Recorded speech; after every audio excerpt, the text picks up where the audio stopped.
Assalamualaikum warahmatullahi wabarakatuh. Hai semua, apa kabar? Perkenalkan, nama saya Putri Anggita Sari dari Prodi Pendidikan Bahasa dan Sastra Indonesia, Universitas Negeri Semarang. Pada kesempatan kali ini, saya akan memaparkan mengenai materi perbandingan kurikulum tahun 1975 hingga kurikulum 2013 dalam pembelajaran bahasa Indonesia. Kurikulum 1975 merupakan kurikulum pendidikan Indonesia yang lebih menekankan kepada tujuan agar pendidikan lebih efisien dan efektif. Kurikulum ini hadir dengan dilatar belakangi oleh pengaruh di bidang manajemen yang terkenal pada masa itu, yaitu MBO atau Management by Objective. Pembelajaran pada kurikulum ini, metode, materi, serta tujuan pembelajaran dirinci di dalam prosedur pengembangan sistem instruksional atau sering disebut dengan PPSI. Dalam kurikulum ini, guru menjadi sibuk dalam menulis rincian mengenai apa yang hendak dicapai dari setiap kegiatan pembelajaran. Kurikulum 1975 ini menggunakan beberapa prinsip, antara lain adalah berorientasi pada tujuan, menganut pendekatan integratif, menekankan pada efisiensi dan keefektifan dalam daya dan waktu, menganut pendekatan instruksional, dan dipengaruhi oleh psikologi tingkah laku dengan menekankan kepada stimulus respon dan latihan. Pada kurikulum 1975 ini, aspek kebahasaan diajarkan secara terpisah atau digred. Hal ini mengartikan bahwa aspek kebahasaan yang meliputi bunyi bahasa, kata, kalimat, paragraf, wacana, ejaan, tanda baca, serta peristilahan diajarkan secara terpisah dan jelas. Metode pembelajaran yang digunakan oleh guru dalam kurikulum ini lebih cenderung pada metode tata bahasa dan tidak berorientasikan kepada pembelajaran keterampilan berbahasa.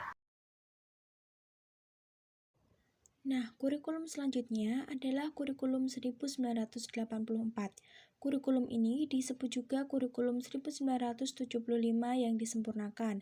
Kurikulum ini berorientasi pada tujuan instruksional yang didasari oleh pemberian pengalaman belajar pada siswa dalam waktu belajar yang sangat terbatas di sekolah harus benar-benar fungsional dan efektif. Oleh sebab itu, sebelum memilih atau menentukan bahan ajar, hal pertama yang harus dirumuskan adalah tujuan apa yang harus dicapai siswa. Nah, pada kurikulum ini, siswa ditempatkan sebagai subjek belajar yang diarahkan untuk melakukan berbagai macam keterampilan proses melalui cara belajar siswa efektif. Pada kurikulum 1984 ini, aspek kebahasaan terwadahi pada unit pembelajaran terstruktur. Pembelajaran bahasa Indonesia dalam kurikulum ini menggunakan pendekatan unit yang setiap unit atau bab dalam buku pembelajaran bahasa Indonesia terbagi atas 6 subunit, yaitu membaca, kosakata, struktur, menulis, pragmatik, dan juga apresiasi bahasa dan sastra Indonesia. Nah, itu tadi adalah pembahasan mengenai kurikulum tahun 1984. Nah, kita sekarang akan berlanjut ke kurikulum tahun 1994. Nah, kurikulum ini hadir sebagai penyempurna dari kurikulum tahun 1984 yang dilaksanakan sesuai dengan Undang-Undang Nomor 2 Tahun 1989 tentang Sistem Pendidikan Nasional. Hal tersebut berdampak kepada pembagian waktu pembelajaran, yaitu dengan mengubah sistem semester ke sistem caturwulan.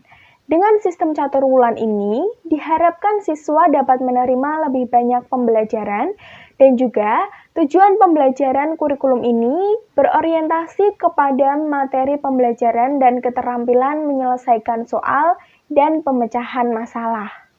Nah, pada kurikulum 1994 dan 1999, aspek kebahasaan masih terwadahi pada bagian struktur. Adapun perbedaannya dengan tahun 1984, kurikulum 1994 ini hanya mencantumkan pada bagian lampiran saja. Oleh karena itu, urutan aspek kebahasaan diajarkan oleh guru sesuai dengan penafsiran guru masing-masing. Nah, selanjutnya kita akan beralih ke kurikulum 2004. Kurikulum ini sering disebut dengan kurikulum berbasis kompetensi atau KBK, yang lebih menekankan kepada ketercapaian kompetensi siswa, baik itu secara individual ataupun klasikal, yang lebih berorientasi pada hasil belajar dan keberagaman dengan menggunakan metode dan pendekatan pembelajaran yang lebih bervariasi dengan sumber tidak hanya dari guru, melainkan melalui sumber-sumber belajar lain yang lebih edukatif. Nah, pada pembelajaran bahasa Indonesia, kurikulum ini menonjolkan unsur kompetensi termasuk kompetensi berbahasa komunikatif. Pendekatan komunikatif ini berorientasi kepada tujuan agar siswa mampu untuk berkomunikasi dengan bahasa yang dipelajari. Maka dari itu, aspek yang paling utama adalah aspek keterampilan berbahasa. Aspek kebahasaan tidak diajarkan secara terpisah, melainkan diajarkan secara terpadu. Nah, menunjukkan subjek, predikat, objek, dan keterangan merupakan hal terpenting dalam pembelajaran struktur kalimat. Kegiatan berbahasa yang sesuai tata nilai dan konteks berbahasa merupakan konten kebahasaan yang diberikan kepada siswa. Nah, dalam pembelajaran ini, guru berperan sebagai fasilitator. Nah, selain itu, pembelajaran juga dapat berjalan di luar kelas. Nah, itu tadi adalah pembahasan mengenai kurikulum tahun 2004. Selanjutnya adalah kurikulum tahun 2006. Kurikulum ini sering disebut sebagai kurikulum tingkat satuan pendidikan atau KTSP. Nah, kurikulum ini merupakan bagian yang tak terpisahkan dari standar isi dengan pengembangannya diberikan kepada sekolah agar sesuai dengan kebutuhan dari masing-masing sekolah itu sendiri. Nah, dalam kurikulum ini, guru lebih memiliki otoritas dalam mengembangkan kurikulum secara bebas, namun dengan memperhatikan lingkungan sekolah dan juga karakteristik dari siswanya. Nah, selain itu, pengembangan pembelajaran seperti halnya silabus dan juga sistem penilaian adalah kewenangan dari pihak sekolah di bawah koordinasi dari pemerintah kota atau kabupaten. Nah, pada kurikulum 2006 ini, Gufron menyampaikan mengenai aspek kebahasaan dalam kompetensi dasar pembelajaran bahasa Indonesia yang meliputi 1.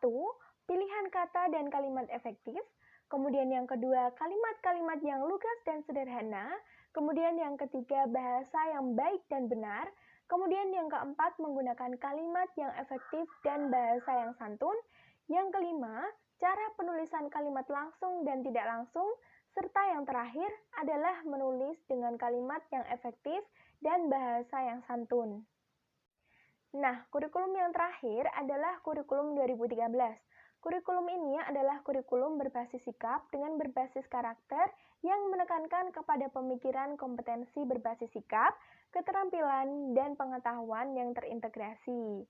Nah, pada kurikulum ini, pembelajaran lebih berpusat kepada siswa, bukan kepada guru. Kurikulum ini mengajarkan dan mendorong siswa untuk bertanggung jawab kepada lingkungannya, kemudian kemampuan interpersonal maupun antarpersonal, serta kemampuan dalam berpikir kritis. Pembelajaran bahasa Indonesia dalam kurikulum ini pada tingkat SMP, aspek kebahasaan terrealisasi dalam kegiatan mengidentifikasi kekurangan teks, serta menelaah dan merevisi teks. Nah, sedangkan pada tingkat SMA, aspek kebahasaan terrealisasi pada kegiatan menyunting teks. Nah, pembelajaran bahasa Indonesia pada kurikulum 2013 ini memiliki ciri pembelajaran berbasis teks. Nah, itu tadi adalah pemaparan mengenai perbedaan kurikulum tahun 1975 hingga kurikulum yang saat ini digunakan, yaitu kurikulum 2013 dalam pembelajaran bahasa Indonesia. Nah, semoga apa yang saya sampaikan ini dapat bermanfaat bagi kalian semua. Mohon maaf apabila ada kesalahan dan kekurangan. Dan terima kasih. Sampai bertemu di lain kesempatan. Wassalamualaikum warahmatullahi wabarakatuh.